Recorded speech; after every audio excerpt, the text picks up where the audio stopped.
Cancer వ్యాధి రాగానే రోగికి ముందు ఒక ఇంటిగ్రేటెడ్ క్యాన్సర్ ఫెసిలిటీకి వెళ్ళమనేది వైద్యులు ఇచ్చే సూచన. ఏ చికిత్సల కోసం రేడియేషన్ ఆంకాలజీకి పంపిస్తారు, క్యాన్సర్తో రేడియేషన్ చికిత్స అవసరమని రేడియేషన్ ఆంకాలజీ ఏ శరీరంలో ఏ భాగంలో ఉంది, అతని వయసు ఎంత స్ప్రెడ్ అయి ఉంది, ఈ చికిత్స అందించే విధానాల్లో కూడా ఏమైనా మార్పులు వచ్చాయి. అంటే నిజంగా మనకి అందరికీ ఫోటాన్ థెరపీ అవసరమా, సైబర్ నైఫ్, గామా నైఫ్ అవసరమా? ఈ రేడియేషన్ ఇచ్చిన తర్వాత ఒకటేమో ముందు రోగుల్లో ఒక అపోహ ఉంటుంది, ఇదేదో కరెంట్ షాక్ ఇస్తారు, కరెంట్ షాక్ కాదని వాడు అర్థం చేసుకున్న తర్వాత ఈ లోపల వాళ్ళకి సైడ్ ఎఫెక్ట్స్ ప్రారంభమవుతాయి. క్యాన్సరు వ్యాధి రాగానే రోగికి ముందు ఒక ఇంటిగ్రేటెడ్ క్యాన్సర్ ఫెసిలిటీకి వెళ్ళమనేది వైద్యులు ఇచ్చే సూచన. ఏ చికిత్సల కోసం రేడియేషన్ ఆంకాలజీకి పంపిస్తారు, క్యాన్సర్తో రేడియేషన్ చికిత్స అవసరమని రేడియేషన్ ఆంకాలజీ ఏ శరీరంలో ఏ భాగంలో ఉంది, అతని వయసు ఎంత స్ప్రెడ్ అయి ఉంది, ఈ చికిత్స అందించే విధానాల్లో కూడా ఏమైనా మార్పులు వచ్చాయి. అంటే నిజంగా మనకి అందరికీ ఫోటాన్ థెరపీ అవసరమా, సైబర్ నైఫ్, గామా నైఫ్ అవసరమా? ఈ రేడియేషన్ ఇచ్చిన తర్వాత ఒకటేమో ముందు రోగుల్లో ఒక అపోహ ఉంటుంది, ఇదేదో కరెంట్ షాక్ ఇస్తారు, కరెంట్ షాక్ కాదని వాడు అర్థం చేసుకున్న తర్వాత ఈ లోపల వాళ్ళకి సైడ్ ఎఫెక్ట్స్ ప్రారంభమవుతాయి.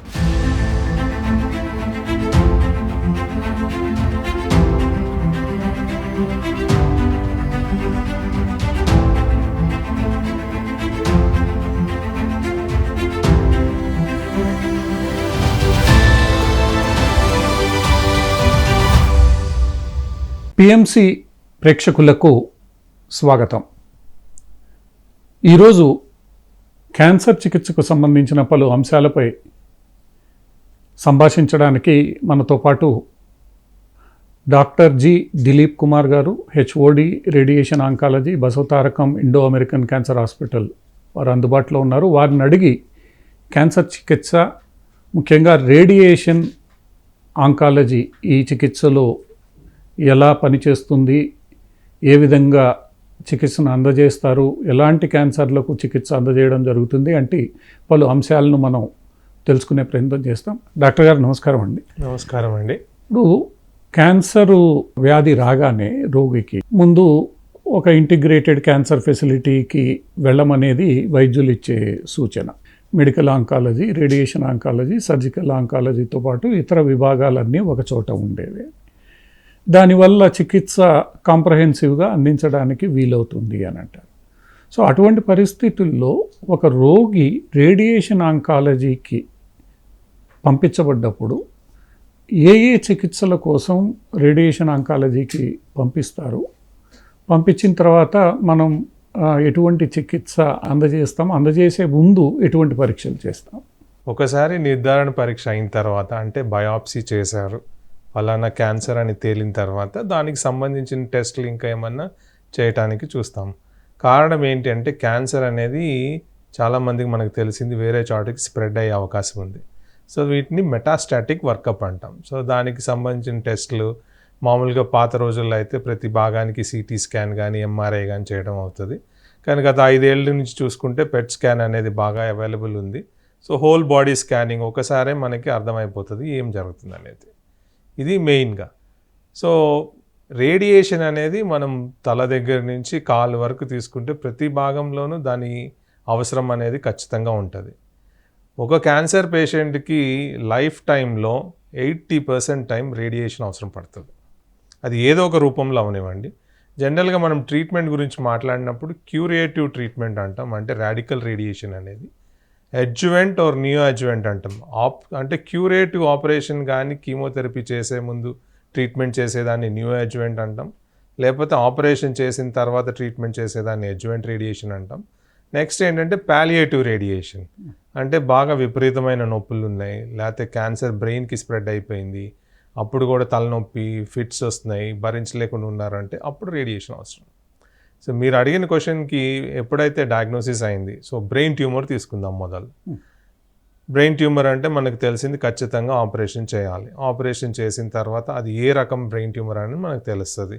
బ్రెయిన్ ట్యూమర్లో గ్రేడ్ చెప్తాం, ఎప్పుడు స్టేజ్ అనేది మాట్లాడడం. గ్రేడ్ 1 ఆపరేషన్ చేసి మొత్తం రిమూవ్ చేయగలిగితే అబ్జర్వేషన్, రెగ్యులర్ ఫాలోఅప్లో పెట్టుకోవడం. 2, 3, 4లో ఎక్కువగా రేడియేషన్ అనేది అవసరం పడుతుంది. సో అప్పుడు ఏ రకమైన ట్యూమర్ అనేది తెలుసుకొని దాన్ని బట్టి రేడియేషన్ వాళ్ళకి సూచించడం జరుగుతుంది. రేడియేషన్ జనరల్గా ఎక్కువ శాతం 5.5 to 6 weeks ఇవ్వడం జరుగుతుంది. సో పేషెంట్ వచ్చినప్పుడు వాళ్ళకి కౌన్సిలింగ్ అనేది చేస్తాం. మీకు ఈ రకమైన ట్రీట్మెంట్ చేయాలి, ఇన్ని వారాలు ట్రీట్మెంట్ ఉంటుంది, వారానికి 5 రోజులు ట్రీట్మెంట్ ఉంటుంది. కొంతమందిలో కీమోథెరపీ కూడా తీసుకోవాల్సి ఉంటుంది రేడియేషన్ ముందు. సో ఎందుకంటే కీమో వల్ల క్యాన్సర్ కణం అనేది బాగా సెన్సిటివ్ అవుతుంది, మనం ఇచ్చిన రేడియేషన్ వల్ల అది చనిపోయే కాలం అవకాశం ఎక్కువ ఉంటుంది అనమాట. సో అది ఆపరేషన్ తర్వాత చేసేది ఎక్కువ శాతం బ్రెయిన్ ట్యూమర్. దాని కింది భాగంకి వచ్చామనుకోండి, హెడ్ అండ్ నెక్ క్యాన్సర్ అంటాం. హెడ్ అండ్ నెక్ క్యాన్సర్లో రేడియేషన్ చాలా ఇంపార్టెంట్. దగ్గర 100% మందికి ఆల్మోస్ట్ ప్రైమరీ రేడియేషన్ సజెస్ట్ చేసినప్పుడు 100% రేడియేషన్ చేయడం జరుగుతుంది. ఎక్కడ అంటే నాసోఫారింగ్స్లో, ఓరోఫారింగ్స్ అంటే నాలుక వెనకమాలం క్యాన్సర్లు, థ్రోట్ క్యాన్సర్ హైపోఫారింగ్స్ కానీ లారింగ్స్ కానీ వీటిల్లో ఎక్కువ శాతం మందికి మనం రేడియేషన్ చేయడం అనేది జరుగుతుంది. సో వీళ్ళకి ఎక్కడా కూడా డిసీజ్ స్ప్రెడ్ కాలేదు. ఎక్కువ హెడ్ అండ్ నెక్ క్యాన్సర్ వేరే చోటకి స్ప్రెడ్ అయ్యే గుణం కూడా చాలా తక్కువ వాటికి. సో ఎక్కువగా ఏంటంటే పెద్ద పెద్ద లింఫ్ నోడ్స్ లేకపోతే థ్రోట్లో డిస్కంఫర్ట్ ఉంది, ఎండోస్కోపీ చేసి బయాప్సీ చేసి ఎక్కువ వాళ్ళకి వచ్చే స్క్వేమస్ సెల్ కార్సినోమా అంటాం. సో వీళ్ళల్లో రేడియేషన్ అనేది సూచించడం జరుగుతుంది. మనకున్న పాపులేషన్కి ఏంటి అంటే స్మోకింగ్ హిస్టరీ కానీ ఆల్కహాల్ హిస్టరీ వల్ల ఈ క్యాన్సర్స్ ఎక్కువ వచ్చే అవకాశం ఎక్కువ. ఇంకొకటి ఓరల్ క్యావిటీ క్యాన్సర్స్. సో తంబాకు కానీ టొబాకో చూవింగ్ కానీ స్మోకింగ్ వల్ల వచ్చేది. ఓకే, దవడికి కానీ లేకపోతే నాలుక మీద కానీ వీటికి ఎక్కువ శాతం ఫస్ట్ ఆపరేషన్ చేయాల్సిందే.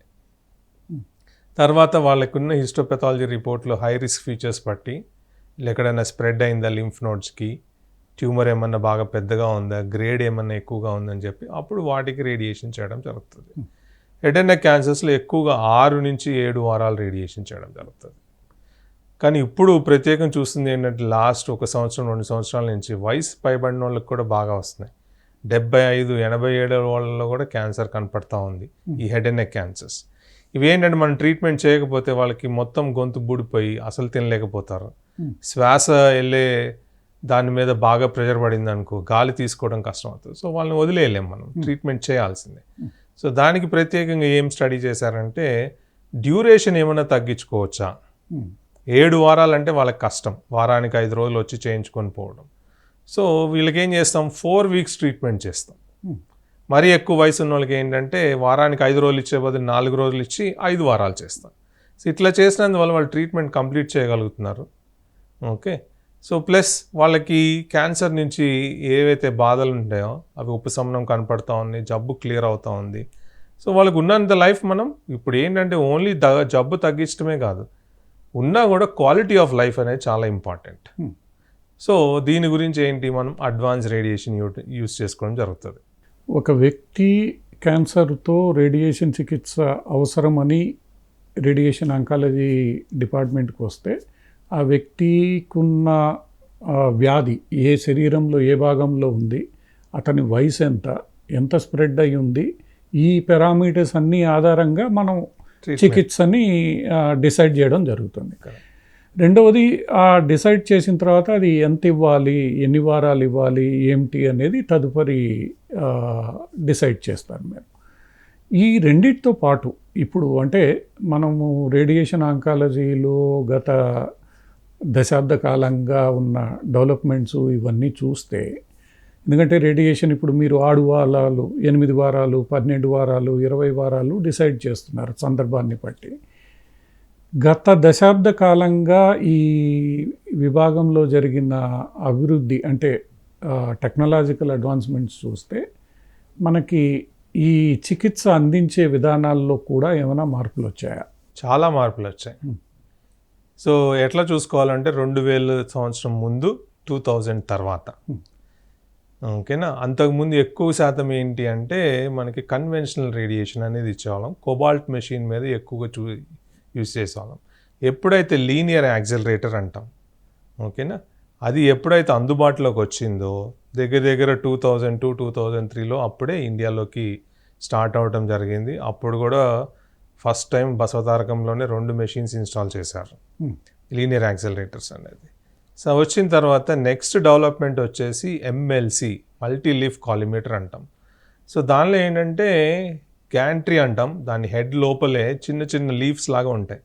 సో మన ట్యూమర్ షేప్ బట్టి అది షేప్ ఫామ్ అవుతుంది. అంతకుముందు ఏంటంటే ఇవి లేనందువల్ల మనకు ట్యూమర్ ఉన్నా కానీ అది 5 సెంటీమీటర్ల ట్యూమర్ ఉన్నా మనం 7x7 ఒక స్క్వేర్ రెక్టాంగిల్ ఇవ్వాల్సి వచ్చేది. సో అప్పుడు ఏమవుతుంది, నార్మల్గా ఏమన్నా అవయవాల దగ్గర ఉంటే వాటికి కూడా అంతే రేడియేషన్ వచ్చేది. ఈ ఎంఎల్సి వచ్చిన తర్వాత ఏమైంది, ట్యూమర్ చుట్టూ కరెక్ట్గా ఫామ్ చేయగలుగుతాం. సో దానివల్ల నార్మల్ స్ట్రక్చర్స్కి రేడియేషన్ అనేది తక్కువైంది. సో ఈ ఎంఎల్సి డెవలప్మెంట్ ఒకటి, లీనియర్ యాక్సిలరేటర్ అనే మెషిన్ ఒకటి. తర్వాత mid-2000s మెషిన్కే సిటీ స్కాన్ అమర్చడం జరిగింది. సో కోన్ బీమ్ సిటీ అంటాం. సో ఇవన్నిటి వల్ల పరిణామాల వల్ల ఏమైంది, అడ్వాన్స్ రేడియేషన్ టెక్నిక్స్ అందుబాటులోకి వచ్చాయి. ఐఎంఆర్టీ అంటాం, ర్యాపిడ్ ఆర్క్ అంటాం, వీమ్యాట్ అంటాం, ఐజీఆర్టీ అంటాం. ఇవన్నీ ఏంటంటే అడ్వాన్స్ రేడియేషన్ టెక్నిక్స్. సో దీనివల్ల నిర్దిష్టంగా ఎక్కడ మనం రేడియేషన్ ఇవ్వాలో దాన్ని కరెక్ట్గా కన్ఫామ్ చేయడం అంటాం. ఏమైతే నార్మల్ స్ట్రక్చర్స్ ఉన్నాయో వాటికి బాగా తక్కువ రేడియేషన్ చేసినందువల్ల సైడ్ ఎఫెక్ట్స్లో తక్కువ అయ్యాయి. ఏది ఓన్లీ రేడియేషన్ జరిగేటప్పుడే సైడ్ ఎఫెక్ట్స్ కాకుండా రేడియేషన్ అయిపోయిన తర్వాత దీర్ఘకాలికంగా వచ్చే సైడ్ ఎఫెక్ట్స్ కూడా చాలా తక్కువ అయ్యాయి. ఓకే, సో అందుకు మామూలుగా మనం ఫాలోఅప్లో చూసినప్పుడు 2000కి 2003 2004 ముందు రేడియేషన్ చేసుకున్న వాళ్ళ ఓకే స్కిన్ చేంజెస్ కానీ తర్వాత చేసుకున్న వాళ్ళ స్కిన్ చేంజెస్లో చాలా తేడా ఉంది.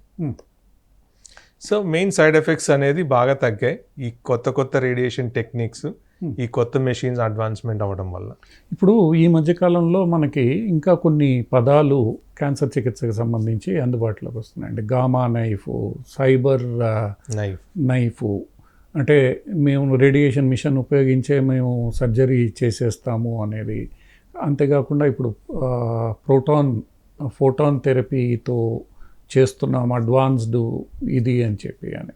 అంటే ఇవన్నీ ఏవైతే పదాలు మార్కెట్లో వినిపిస్తూ ఉంటాయో అది కొంత రోగిని కన్ఫ్యూజ్ చేస్తుంది. అంటే నిజంగా మనకి అందరికీ ఫోటాన్ థెరపీ అవసరమా, సైబర్ నైఫ్, గామా నైఫ్ అవసరమా, ఎవరికి అవసరము ఏంటి అనేది గందరగోళానికి దారితీస్తుంది. కొన్ని సందర్భాల్లో అవసరం లేకపోయినా ఉపయోగించడం జరుగుతుంది.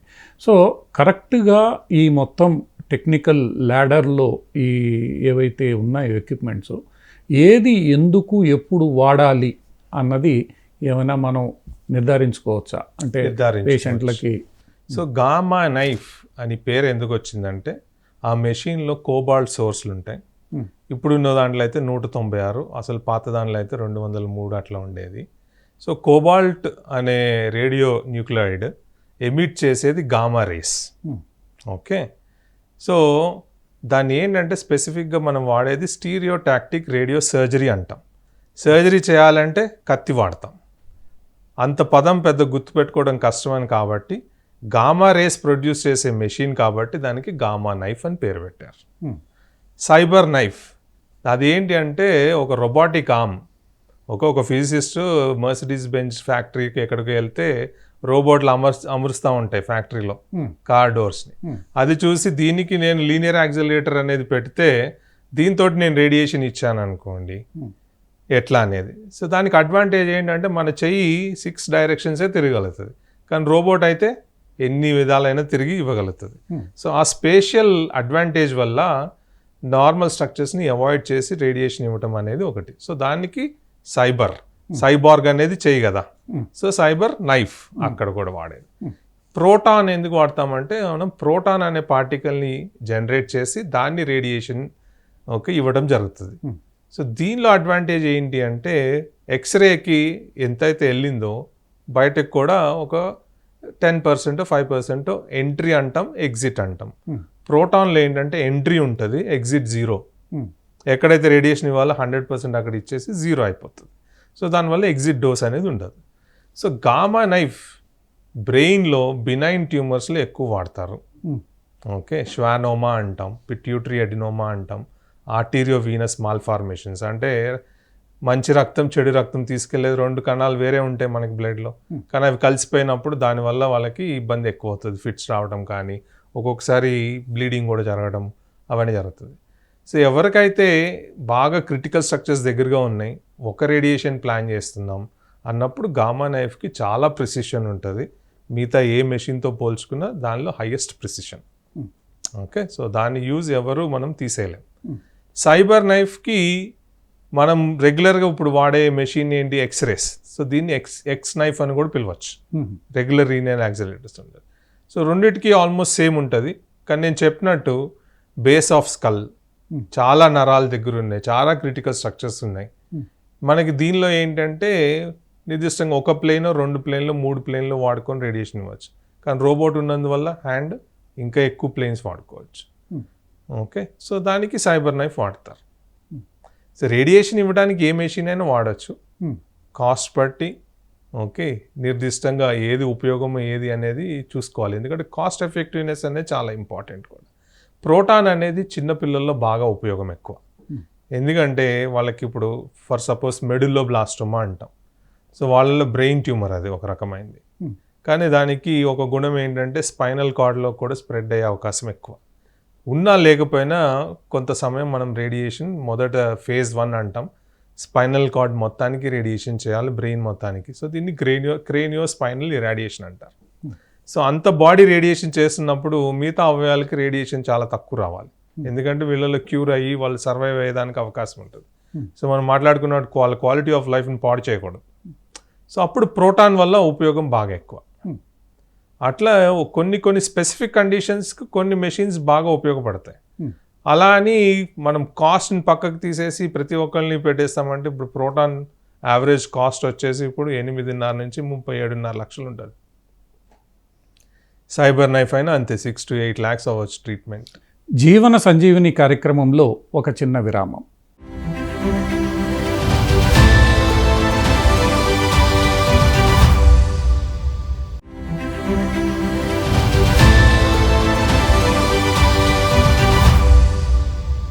జీవన సంజీవిని కార్యక్రమానికి తిరిగి స్వాగతం.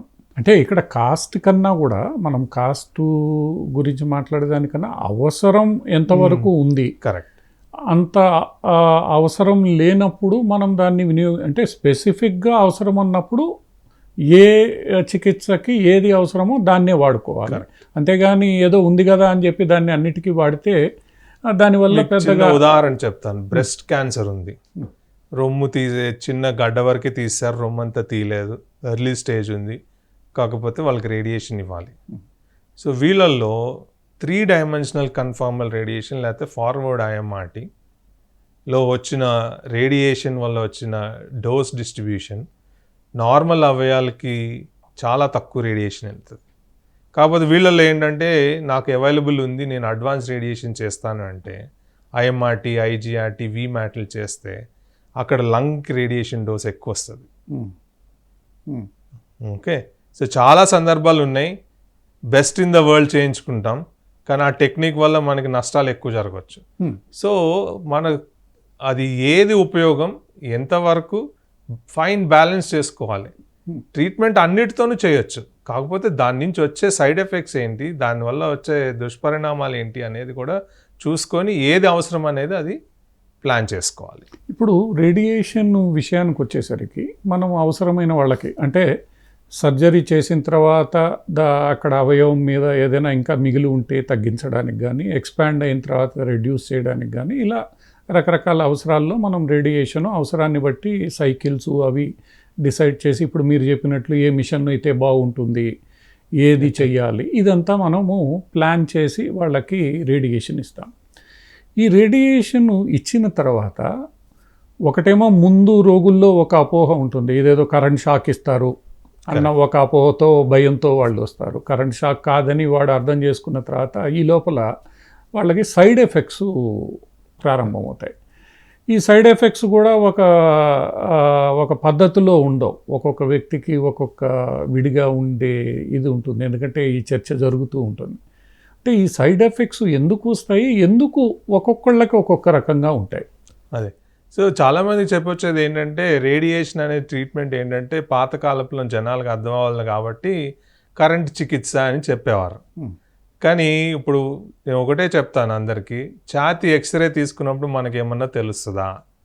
సో రేడియేషన్ ట్రీట్మెంట్ చేసినప్పుడు కూడా అంతే, ఫిజికల్గా మీకు ఏదన్నా కుచ్చుకున్నట్టు కానీ తగిలినట్టు కానీ ఏమీ తెలియదు. ఒక 3 నుంచి 5 నిమిషాలు మెషిన్ మీద టైం స్పెండ్ చేస్తారు. మీ చుట్టూ మెషిన్ అనేది ఒక 2-3 సార్లు అటు ఇటు తిరగడం జరుగుతుంది. ట్రీట్మెంట్ అనేది అయిపోతుంది. రేడియేషన్ తోటి ముఖ్యంగా ఏంటి అంటే ఏ భాగంలో రేడియేషన్ చేస్తున్నామో ఆ భాగంలో సైడ్ ఎఫెక్ట్స్ వస్తాయి. ఓకే, ఎక్కువ శాతం మందికి మొదటి 2-3 వారాలు సైడ్ ఎఫెక్ట్స్ ఏమి ఉండవు. ముఖ్యంగా బాగా ఇబ్బంది పెట్టే సైడ్ ఎఫెక్ట్స్ మెడ గొంతు క్యాన్సర్ చేసిన వాళ్ళ పేషెంట్స్లోను, లేకపోతే పెల్విస్ భాగం అంటాం. ఓకే, వీళ్ళల్లోనే ఎక్కువ ఇబ్బంది. మిగతా అన్నీ చాలా వరకు మనం మేనేజ్ చేసుకోగలుగుతాము. ఓకే, కొంతమంది ఛాతి భాగంలో అన్నవాయు పేగు చేసినప్పుడు కూడా కొంచెం ఇబ్బంది అనేది ఉండొచ్చు. సో ఎక్కువ శాతం 3వ వారంలో స్టార్ట్ అవుతాయి సైడ్ ఎఫెక్ట్స్. ఎందుకంటే రేడియేషన్ అనేది కూడా ఒక ఫార్మ్ ఆఫ్ ఎనర్జీ. మనం ఆ ఎనర్జీ ఇచ్చినప్పుడు ఏం చేస్తున్నాం, క్యాన్సర్ కణంలో ఉన్న డిఎన్ఏని డ్యామేజ్ చేస్తున్నాం, సో దట్ క్యాన్సర్ కణం చనిపోవాలని. ఆ టైంలో చుట్టుపక్కల ఉన్న నార్మల్ స్ట్రక్చర్స్, నార్మల్ ఆర్గన్స్ కూడా రేడియేషన్ అనేది వెళ్ళటం జరుగుతుంది. కాకపోతే నార్మల్ కణంలో ఏంటంటే ఈ రిపేర్ మెకానిజం అనేది యాక్టివ్గా ఉంటుంది కాబట్టి డ్యామేజ్ అయిన ఎమ్మటినే 2 గంటల నుంచి మళ్ళీ రిపేర్ స్టార్ట్ అవుతుంది. సో కనీసం 6 అవర్స్ గ్యాప్ ఇవ్వాలి రేడియేషన్కి రిపేర్ మెకానిజం అవ్వాలి అనేది. క్యాన్సర్ కణంలో డిఎన్ఏ రిపేర్ మెకానిజం లేనందువల్ల అది కణం చనిపోతుంది అన్నమాట. సో కంపల్సరీ ఏంటంటే రేడియేషన్ జరిగేటప్పుడు వారానికి ఒకసారి డాక్టర్ గారిని కలుస్తూ ఉండాలి. కొంతమందికి ఏమేమి సైడ్ ఎఫెక్ట్స్ వస్తాయో వాటిని ఎలా ప్రివెంట్ చేసుకోవడానికి ముందు నుంచే మనం ప్రికాషన్స్ ఎక్స్ప్లెయిన్ చేస్తాము. ఏమన్నా మెడిసిన్స్ కానీ మౌత్ వాష్ కానీ గార్గిల్స్ వాడటం అనేది ఓకే ముందుగానే స్టార్ట్ చేస్తే వాటి తీవ్రత తక్కువ ఉంటుంది. ఓకే, సో రేడియేషన్ వల్ల ఏమవుతుందంటే మనకి ఎక్కువగా ఏ భాగం చూసుకున్నా మ్యూకోజా అని ఉంటుంది. ఆ మ్యూకోజల్ లేయర్ డ్యామేజ్ అవ్వడం జరుగుతుంది. సో అంటే వాప్ వస్తుంది, ఇన్ఫ్లమేషన్. సో దానివల్ల ఈ సైడ్ ఎఫెక్ట్స్ రావటం. సో నోరు భాగంకి మ్యూకోసైటిస్ అంటాం. అంటే లోపల నంచు పొక్కులాగా వచ్చి బాగా పొక్కిపోయినప్పుడు కష్టం అవుతుంది. గొంతు భాగంలో కూడా సేమ్ అదే మ్యూకోజా ఉంటుంది. దానికి వాపు వచ్చినప్పుడు గుటకేసినప్పుడు నొప్పి రావడం జరుగుతుంది. అదే అన్నవాయు పేగు దగ్గరికి వెళ్ళినప్పుడు కూడా అదే మ్యూకోజా ఉంటుంది. దానికి వాపు వచ్చినప్పుడు ఏమవుతుంది, ఫుడ్ ఆ భాగం నుంచి జారినప్పుడు ఆ ఇరిటేషన్ జరిగినందువల్ల ఈసోఫెజైటిస్ అంటాం. సేమ్ థింగ్ కిందకు వచ్చాం, పెద్ద పేగు రెక్టమ్ అంటాం. సో దానికి కూడా మ్యూకోజా ఉంటుంది. అది కూడా ఇరిటేషన్ అయింది మనం రేడియేషన్ చేసినందువల్ల. సో అందుకే ఏంటంటే లిక్విడ్స్ బాగా తీసుకోవాలని చెప్తాం, మోషన్ ఫ్రీగా వచ్చేటట్టు చూసుకోవాలని చెప్తాం, కారం మసాలా తక్కువ తీసుకోవడం, హై ఫైబర్ డైట్ తీసుకున్నారనుకోండి. మోషన్ సాఫ్ట్గా ఉంటే ఇరిటేషన్ అనేది దాని మీద తక్కువ ఉంటుంది. అదే కాన్స్టిపేషన్ ఉండి బాగా రాయిలాగా అయింది అనుకోండి, మనం పుష్ చేసినప్పుడు ఆ రాపిడికి ఇంకా ఎక్కువ. Same thing urine. Okay, urine infection వస్తే ఎలా ఉంటుంది, సేమ్ అట్లాంటిది. బ్లాడర్ లోపల కూడా మ్యూకోజా ఉంటుంది, అది ఇరిటేట్ అవుతుంది రేడియేషన్ వల్ల. సో లిక్విడ్స్ బాగా తాగటం, ఎప్పుడు యూరిన్ వస్తే అప్పుడు వెళ్ళిపోవటం. ఎక్కువసేపు ఆపుకుంటే ఏమవుతుంది, మనం యూరిన్ తక్కువ వాటర్ తాగితే ఎసిడిక్ అయిపోతుంది. ఎసిడిక్ అయినప్పుడు ఏమవుతుంది, మంట పుడుతుంది. సో ఆ మంట ఇంకెక్కువ అయిపోతే ఇన్ఫెక్షన్స్ అవన్నీ ఎక్కువ అవుతాయి. సో హైడ్రేషన్ బాగా మెయింటైన్ చేస్తే రేడియేషన్ వల్ల రియాక్షన్స్ బాగా తక్కువ ఉంటాయి.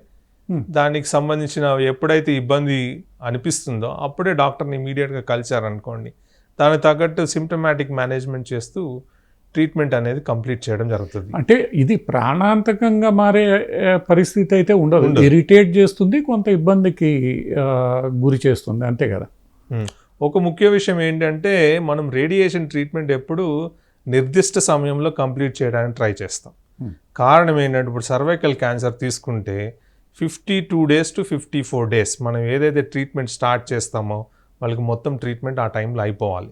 ఎందుకంటే ఒక రోజు డిలే అయ్యే కొద్దిగా వాళ్ళకి 0.6 to 0.7% సర్వైవల్ బెనిఫిట్ కోల్పోతారు.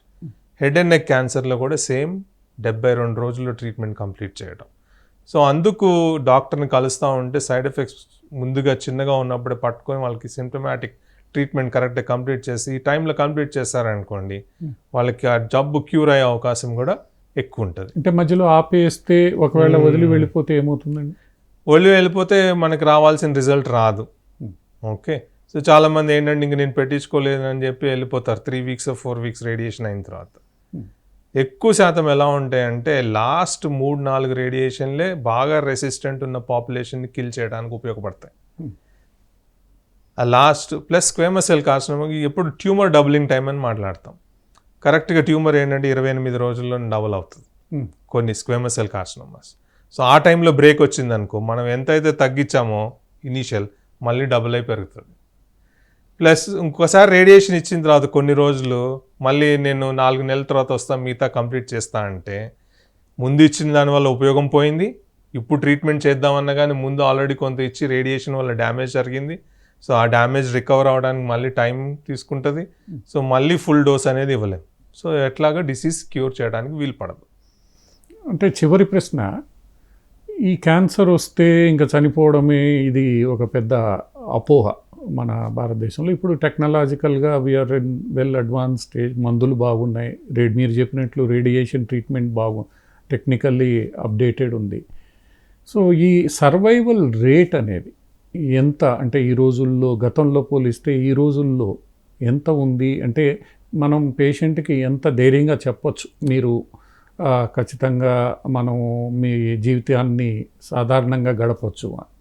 కరెక్ట్. సో జనరల్గా క్యాన్సర్ ఏంటంటే స్టేజ్ అనే దాన్ని బట్టి సర్వైవల్ అనేది ఆధారపడి ఉంటుంది.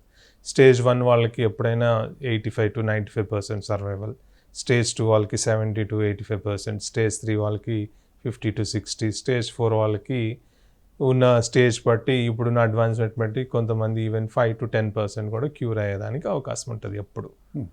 ఓకే. సో ఇంకొకటి గవర్నమెంట్ని చాలా అభినందించాలి. ఆరోగ్యశ్రీలో ఈ అడ్వాన్స్ రేడియేషన్ టెక్నిక్స్ ఇవ్వడం వల్ల సైడ్ ఎఫెక్ట్స్ ఇవన్నీ తక్కువ చేసుకోవడానికి వీలు పడుతుంది.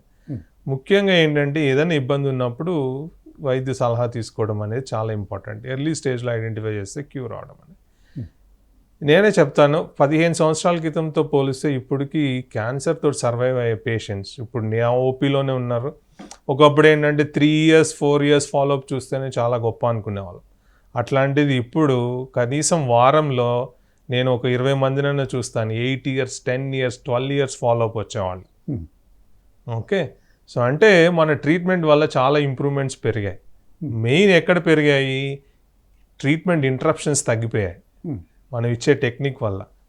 సో దానివల్ల వాళ్ళు నిర్దిష్ట సమయంలో మనం ఇవ్వాల్సిన రేడియేషన్ డోస్ ఇవ్వగలుగుతున్నాం. సో దానివల్ల క్యూర్ అనేది కూడా పెరుగుతూ ఉంది. ఓకే. సర్వైకల్ క్యాన్సర్లు అయితే ఈవెన్ స్టేజ్ 2 వాళ్ళకి కూడా దగ్గర 75% క్యూర్ చేయొచ్చు. స్టేజ్ 3 వాళ్ళకి కూడా 60 to 65% క్యూర్ చేయొచ్చు మనం. బ్రెస్ట్ క్యాన్సర్లు అయితే ఇంకా ఎక్కువ. ఫస్ట్ స్టేజ్ సెకండ్ స్టేజ్ అయితే 85 to 95% క్యూర్ చేయొచ్చు.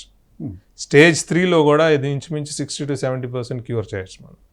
ప్రాస్టేట్ క్యాన్సర్ ఎర్లీగా ఐడెంటిఫై చేస్తే ఇది ఒక క్యాన్సర్ దగ్గర 95% to 100% క్యూర్ ఉంది. ఎందుకంటే ఇప్పుడు మనకి వయసు పెరిగిన వాళ్ళు చాలామంది, age is the biggest risk factor for prostate cancer. So prostate cancer already last 5-year block, ఈ ఇయర్ 5-year బ్లాక్ మనం తీసుకుంటే ప్రాస్టేట్ క్యాన్సర్ అంతకుముందు టాప్ 10లో కూడా లేదు, ఇప్పుడు టాప్ 3లోకి వచ్చింది మెన్లో. ఓకే. సో ఐడెంటిఫై చేయడం ఇంపార్టెంట్, దానికి తగ్గట్టు ట్రీట్మెంట్ చేయించుకోవడం ఇంపార్టెంట్. ఇట్లా ఇంటిగ్రేటెడ్ మీరు అన్నారు కదా కాంప్రిహెన్సివ్ క్యాన్సర్ సెంటర్ వల్ల ఏమవుతుంది అంటే ఎక్కువగా ప్రతి జబ్బుకి ఒక ప్రోటోకాల్ ఉంటుంది. ఆ ప్రోటోకాల్ ఫాలో అయినందువల్ల ఎక్కడ కన్ఫ్యూజన్ ఉండదు. ఏ టైంకి మనం కీమోథెరపీ ఇవ్వాలి, ఎప్పుడు రేడియేషన్ చేయాలి, ఎప్పుడు ఆపరేషన్ చేయాలి. ప్లస్ ఇది సింగిల్ స్పెషాలిటీ హాస్పిటల్ అన్నందువల్ల మన ఫోకస్ మొత్తం దీని మీద ఉంటుంది. సో రీసెంట్గా ల్యాన్సెట్ ఆంకాలజీలో అనుకుంటా పబ్లిష్ అయింది. ఇట్లా నిర్దిష్టంగా ఎప్పుడు క్యాన్సర్ మీద రీసెర్చ్ చేసి క్యాన్సర్ వైద్యులతోటే ట్రీట్మెంట్ చేసినందువల్ల పేషెంట్స్కి స్టేజ్ టు స్టేజ్ సర్వైవల్ వీళ్ళకి ఇంకా ఎక్స్ట్రా 5% యాడ్ అవుతుంది. ఎందుకంటే టైమ్లీ ఇంటర్వెన్షన్ ఏమేం జరగాలి, ఎప్పుడు జరగాలి, వీళ్ళు ఏంటంటే day in day out away patients చూస్తారు కాబట్టి వాళ్ళకి ఏం టాక్సిసిటీ వస్తుంది ముందే యాంటిసిపేట్ చేస్తాం.